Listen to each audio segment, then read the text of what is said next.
والصلاة والسلام على رسوله محمد وآله وصحبه أجمعين أشهد أن لا إله إلا الله وحده لا شريك له وأشهد أن محمدا عبده ورسوله أما بعد. محترم حاضرین، اس علمی ورکشاپ کے اس دوسرے سیشن میں انشاءاللہ ہم پھر اس متن کا آگے کا حصہ پڑھنا شروع کریں گے. مغرب کی نماز سے پہلے ہم زمین و آسمان کی پیدائش کے متعلق پڑھ چکے تھے. اس کے بعد آگے فرشتوں، جنوں اور پھر انسانوں کی تخلیق کے متعلق بیان کیا گیا ہے. چنانچہ اللہ رب العالمین کی جو مخلوقات ہیں، جس ترتیب سے اللہ تعالیٰ نے انہیں پیدا کیا ہے، اسی ترتیب سے اس متن کے اندر انہیں ذکر کیا گیا ہے. پہلے ذکر کیا گیا خلق الماء والعرش والقلم، اس کے بعد خلق السماوات والارض، کہ اللہ تعالیٰ نے پانی، عرش کو اور پھر قلم کو پیدا کیا. اس کے بعد زمین و آسمان کو پیدا کیا. اس کے بعد کہا خلق الملائکۃ العظام، اللہ رب العالمین نے فرشتوں کو پیدا کیا جن کی صفت عظام بیان کی گئی ہے. یہ فرشتے تخلیق کے اعتبار سے بڑی عظیم ہستیاں ہیں. رسلا اولی اجنحۃ مثنی و ثلاث و رباع، یہ اللہ کے قاصد ہیں. اللہ کا پیغام لے کر یہ زمین پر نازل ہوتے ہیں، جن کو اللہ رب العالمین نے 2، 3 اور 4 بازوؤں والا پیدا کیا ہے. چنانچہ اللہ رب العالمین نے قرآن میں ہی فرشتوں کے متعلق یہ بیان کیا کہ ان کے پر ہیں، بازو ہیں، اور حدیث کے اندر اور اس کی مزید تفصیل آئی ہوئی ہے. چنانچہ جبریل علیہ السلام کی اصلی حیت جو ہے اس کے بارے میں حدیث میں تفصیل آئی ہوئی ہے. لمبی حدیث ہے جو پورے افق کو گھیر لیتا ہے. اللہ رب العالمین نے جو انہیں پر، بازو عطا کیے ہیں، وہ پورے افق کو گھیر لیتا ہے. یہ ایک فرشتے کی حالت ہے. اور کتنے اللہ تعالیٰ نے فرشتے پیدا کیے، ان کی صحیح تعداد کا علم صرف اللہ تعالیٰ کو ہے. وَمَا يَعْلَمُ جُنُودَ رَبِّكَ إِلَّا هُ، اللہ رب العالمین کے لشکروں کے بارے میں، اور اس سے مراد فرشتے ہیں، کہ اللہ کے علاوہ کوئی نہیں جانتا. اور روایات سے پتہ چلتا ہے کہ کوئی زمین کا حصہ 4 انگلی کے برابر بھی ایسا نہیں ہے جو اللہ رب العالمین کے فرشتوں سے خالی ہو. پوری زمین اللہ کے فرشتوں سے بھری ہوئی ہے. تو انشاءاللہ جس طرح ایمان باللہ کے تعلق سے تفصیل کے ساتھ آج ہم پڑھ رہے ہیں، اگلی کسی نشست میں فرشتوں پر ایمان ہمارا کیسا ہونا چاہیے، اسی طرح یوم آخرت پر کیسا ایمان ہونا چاہیے، رسولوں پر کیسا ایمان ہونا چاہیے، کتابوں پر کیسا ایمان ہونا چاہیے، تقدیر پر کیسا ایمان ہونا چاہیے، اسی طریقے سے انشاءاللہ ہم آگے کی مجلسوں میں بھی پڑھیں گے. اس لیے فرشتوں کے متعلق تفصیل سے اب گریز کرتے ہیں، کیونکہ اصل آج کا جو درس ہے وہ ایمان باللہ کے تعلق سے ہے. یہاں پر صرف ضمناً اللہ رب العالمین کی مخلوقات کے سلسلے میں ان کا تذکرہ کرنا پڑا ہے. تفصیلی تذکرہ ایمان بالملائکہ کے ضمن میں انشاءاللہ آنے والا ہے. وَخَلَقَ الْجَانَّ مِن مَّارِجٍ مِّن نَّارٍ، اور فرشتوں کے بعد اللہ رب العالمین نے جنوں کو پیدا کیا ہے. کس سے؟ آگ سے پیدا کیا ہے. اور اس کے بعد اللہ رب العالمین نے انسانوں کو پیدا کیا ہے مٹی سے. وَخَلَقَ الْإِنسَانَ فِي أَحْسَنِ تَقْوِيمٍ، اور انسانوں کو بہترین سانچے میں ڈھال کر اللہ تعالیٰ نے پیدا کیا ہے. فَبَدَأَ خَلْقَهُ مِن طِينٍ، اور انسانوں کی تخلیق اللہ تعالیٰ نے کس سے کی؟ مٹی سے. ثُمَّ جَعَلَ نَسْلَهُ مِن سُلَالَةٍ مِّن مَّاءٍ مَّهِينٍ ثُمَّ سَوَّاهُ وَنَفَخَ فِيهِ مِن رُّوحِهِ فَعَدَلَهُ وَصَوَّرَهُ فَأَحْسَنَ صُوَرَهُ وَجَعَلَ لَهُ عَيْنَيْنِ وَلِسَانًا وَشَفَتَيْنِ وَشَقَّ سَمْعَهُ بِحَوْلِهِ وَقُوَّتِهِ فَتَبَارَكَ اللَّهُ أَحْسَنُ الْخَالِقِينَ. یہ پوری عبارت قرآن کریم کے اندر اور احادیث کے اندر انسانوں کی تخلیق کے متعلق جو آیا ہوا ہے اس سے ماخوذ ہے. ایک ایک لفظ قرآن سے اور اللہ کے رسول کی احادیث سے ماخوذ ہے کہ اللہ رب العالمین نے انسانوں کو کیسے پیدا کیا؟ مٹی سے پیدا کیا. انسانوں کے نسل کو اللہ تعالیٰ نے آدم علیہ السلام سے آگے بڑھایا ہے اور آدم کی تخلیق مٹی سے کی جو کہ ہمارے اصل ہیں، ابو البشر ہیں.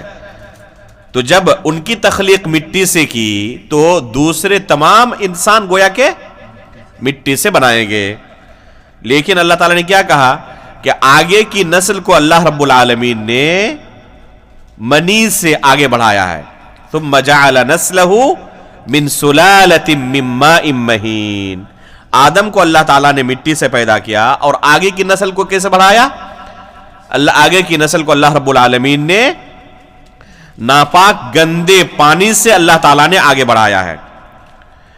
اور پھر اللہ رب العالمین نے دیکھیں کہ کس طرح اسی ناپاک گندے پانی سے کیسے اللہ رب العالمین اس کی تخلیق کرتا ہے رحم مادہ کے اندر. چنانچہ ماں کے پیٹ کے اندر اسے اللہ رب العالمین بہترین شکل و صورت سے نوازتا ہے.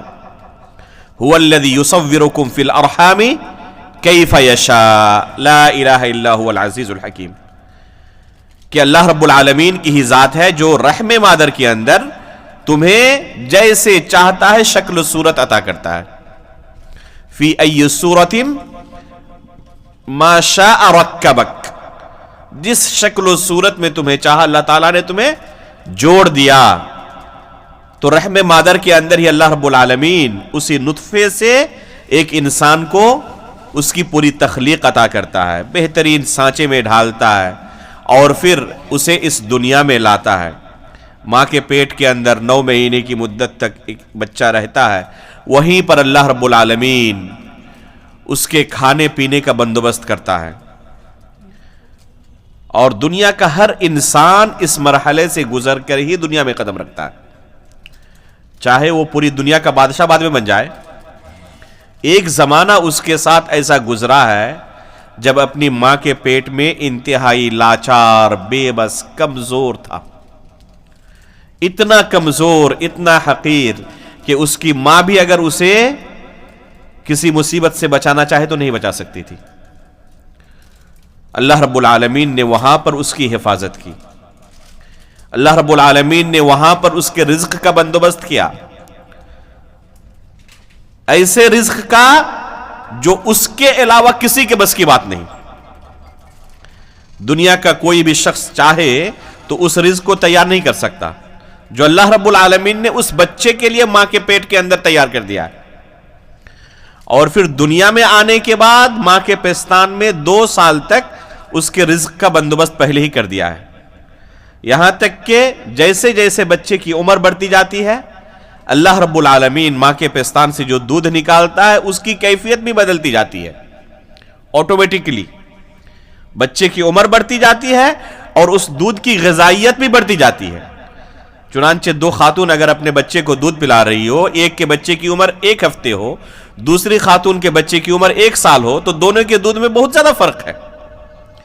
دونوں کے دودھ کی غذائیت میں یکسانیت نہیں ہے. تو جیسے جس کی ضرورت تھی اللہ رب العالمین نے اسی مقدار میں اسی طریقے سے اس کی نشو و نما کی ہے، اس کی تربیت کی ہے. یہ ہمارا پروردگار ہے. وہی انسان جب بڑا ہوتا ہے، خون کے اندر گرمی آتی ہے، تھوڑی سی طاقت کہاں مل جاتی ہے تو اس رب کو بھول جاتا ہے اور کہتا ہے کہ رازق تو میں ہی ہوں، میں نے تو اپنے علم اور اپنے ہنر سے یہ مال کمایا ہے، اس میں پھر اللہ کا حق کہاں سے آ گیا؟ حالانکہ لاچار اور بے بس آیا تھا اس دنیا میں. وہ اللہ رب العالمین نے تھوڑا سا اسے دے کر نوازا جانچنے کے لیے. هل اتى على الانسان حين من الدهر لم يكن شيئا مذكورا. اس کی کوئی حیثیت نہیں تھی، اس پر ایک زمانہ ایسا گزر چکا ہے. کیا انسان ان چیزوں کے بارے میں غور نہیں کرتا؟ اگر ان چیزوں پر انسان غور کر لے کہ ایک ناپاک پانی سے اللہ رب العالمین نے کیسے اسے زندگی عطا کی اور کیسے اس کے تخلیق کے مراحل کو آگے بڑھایا، تو یہ انسان اس رب کا ناشکرہ نہیں ہو سکتا جس نے اسے اس مرحلے میں جب وہ لاچار تھا، بے بس تھا، اس طریقے سے اس کی دیکھ بھال کی ہو، اس کی تربیت کی ہو۔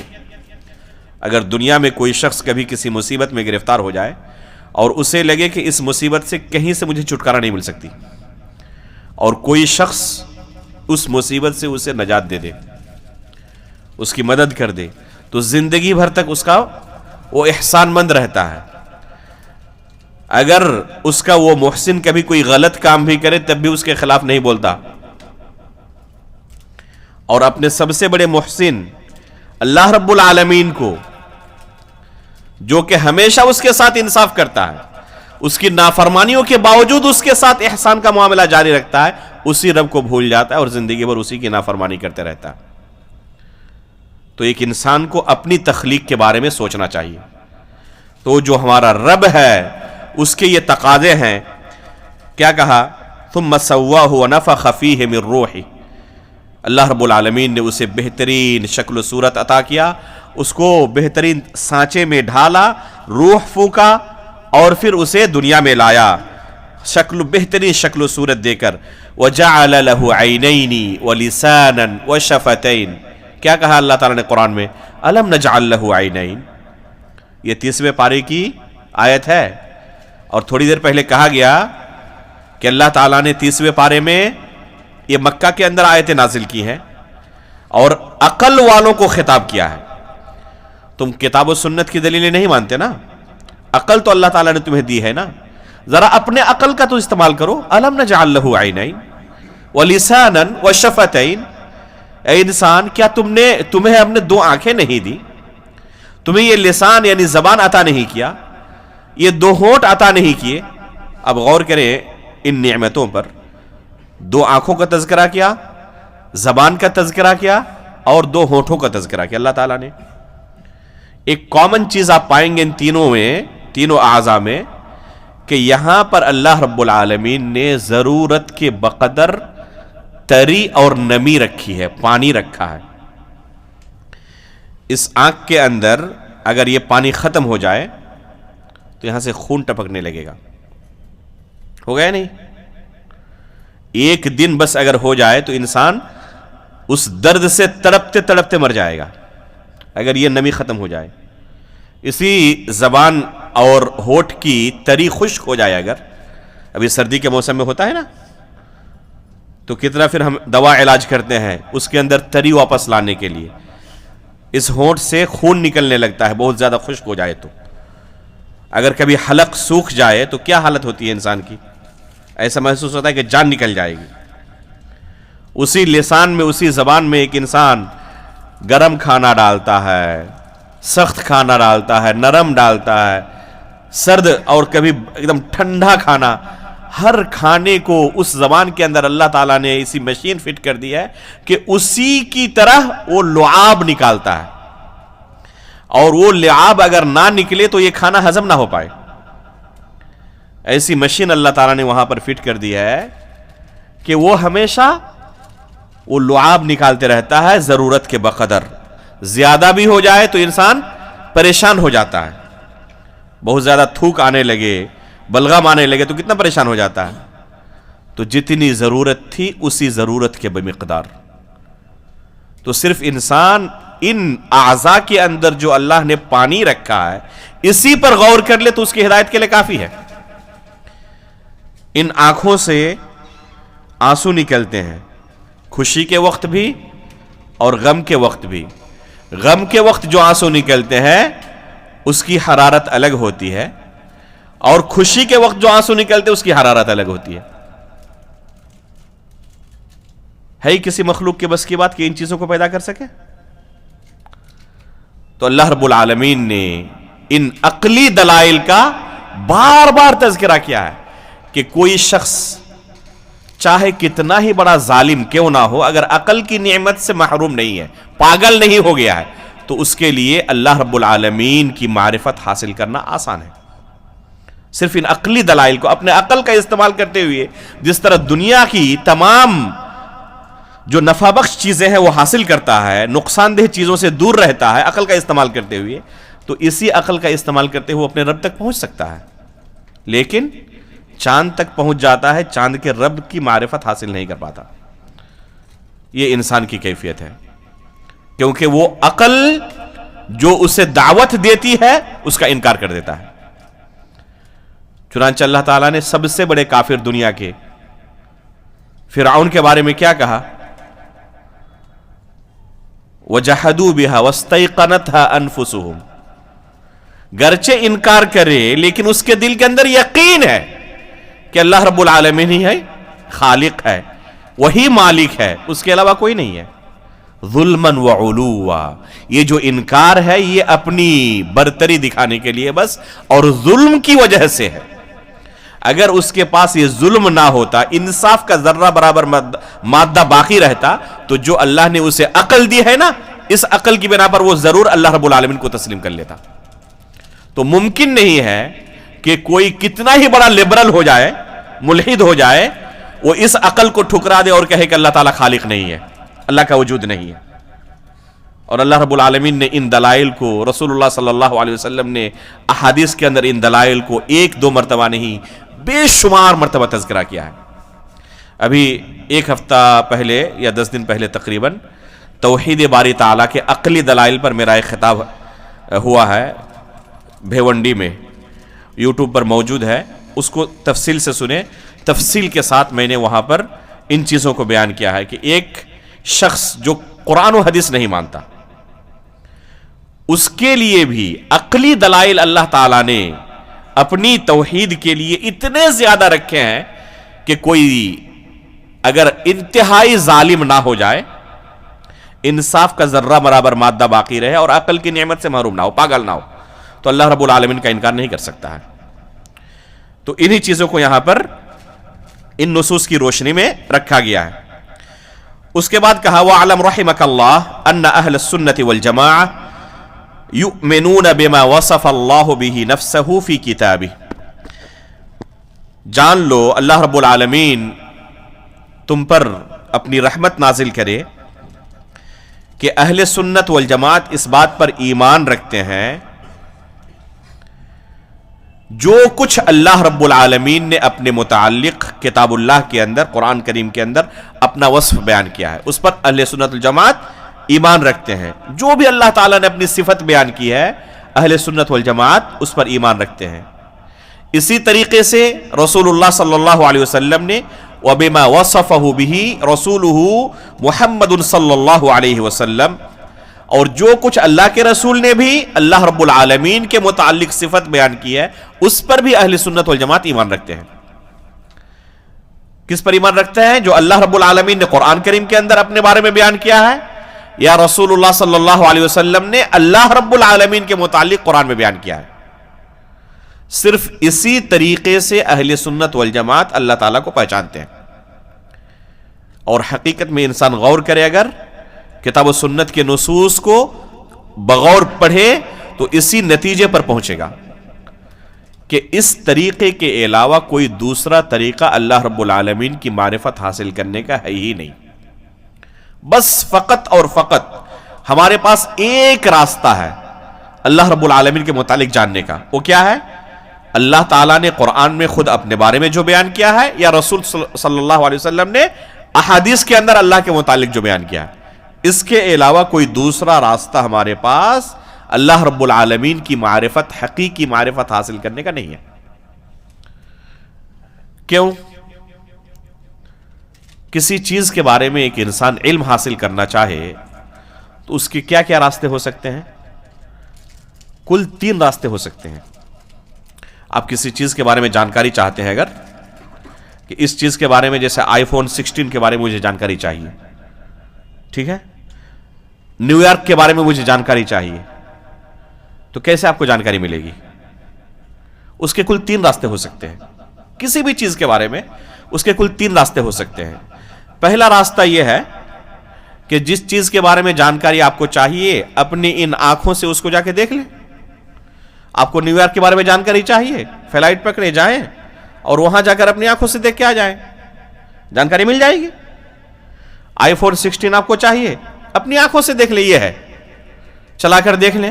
سب سے افضل اور بڑھیا طریقہ یہی ہے کہ جس چیز کے بارے میں انسان جاننا چاہتا ہے ڈائریکٹ اسی چیز کو دیکھ لے. اللہ رب العالمین کے متعلق یہ دروازہ بالکل کلوز ہے، بند ہے.